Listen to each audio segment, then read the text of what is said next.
In part by Inked Playmats at inkedplaymats.com, your place for custom-made playmats. Design your own or shop from other featured designers. Use promo code KLOTZ to save 10% on your order. Inked Playmats, your game, your style. To do on their website, and come join us for a fun, friendly F&M environment.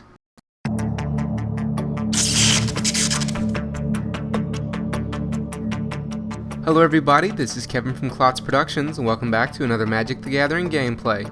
For this match, we have Josh playing Bant-Pod, and he's going up against Alex with Junkpod. Alex started off on the play with a Sunpetal Grove, and then Josh laid down a forest and cast a Birds of Paradise. Alex then laid down a swamp and put a Viridian Emissary into play. Josh then played a Glacial Fortress tapped, and then resolved a Strangleroot Geist. He then attacked with the Geist, which Alex decided to block with his Emissary. They both died, so the Geist came back with Undying, and Alex found himself a forest. Alex played an Isolated Chap on his turn, and then cast a Solemn Simulacrum. When it came into play, he found himself another swamp. Josh played a Blade Splicer on his turn, and got a Golem along with it. He then attacked with his Geist again, which Alex traded for with his Simulacrum, and drew himself a card. He then played a second Viridian Emissary on his turn, and then followed it up by using an Oblivion Ring to get rid of Josh's Golem. On Josh's next turn, he started off by paying 2 life, going down to 18 in order to cast a Birthing Pod. He then went down to 16 to use the pod to sacrifice his Blade Splicer and search for a Wing Splicer. Alex laid down a Plains on his turn and then used another Oblivion Ring to get rid of Josh's Birthing Pod. He then went down to 18 to cast a Birthing Pod of his own. Josh played another Blade Splicer on his turn and then attacked with his Golem for 3 in the air, dropping Alex to 15. Then post-combat, Josh played an Avacyn's Pilgrim along with the Llanowar Elves. Alex then used an Unburial Rites on his turn to return his Simulacrum to play and found himself another forest. He then went down to 13 to sacrifice the Simulacrum with his pod and draw another card and then search for an Archon of Justice.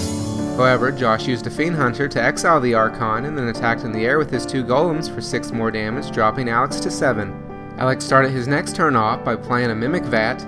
He then played a Blade Splicer and got a Golem along with it, and then sacrificed the Splicer with his Birthing Pod. When it died, he exiled it with his Mimic Vat and then searched for a Skinrender, which he used to kill Josh's Fiend Hunter and get his Archon back. When the Fiend Hunter died, he chose to exile it with his Mimic Vat instead.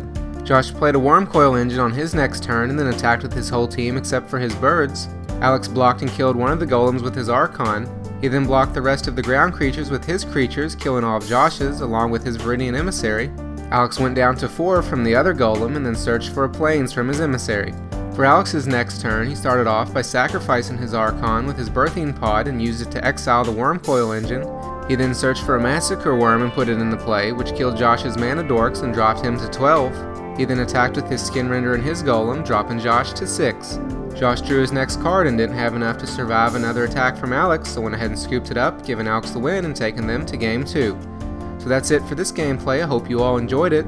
You can find the full version and the annotations at the end, along with links to my vlog and my Let's Play Duels of the Planeswalkers 2012. If you like this or any other video, be sure to give it a thumbs up and add it to your favorites, then subscribe to be notified when more videos are online.